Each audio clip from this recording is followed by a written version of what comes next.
আমার মেয়ে তো পুনেতে থাকে, তো মাঝে মাঝে ওর সঙ্গে আমাদের আসা যাওয়া চলেই। তো আমাদের এটা খুব সুবিধা এই কারণে, এই জায়গাটা, কারণ 15 থেকে 20 মিনিট হার্ডলি লাগে আমাদের এয়ারপোর্ট পৌঁছতে বা এয়ারপোর্ট থেকে আসতে।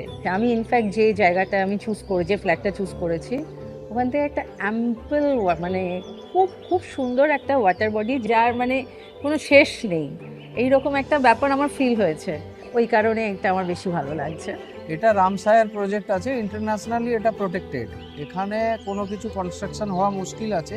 আরও একটা ব্যাপার হচ্ছে যে, যেটা আমি দেখলাম এখানে ব্রোচারে, IGBC pre certified bold gold project. Project. আমি যখন প্রথম এই সফট লঞ্চের পরে যে এটাকে বলে ডিজাইনটা আমার রুমে, তো আমার বাস্তু কমপ্লায়েন্ট আছে, ঠিক আছে, ওটা একটা আমি প্রথমেই দেখে নিয়েছি।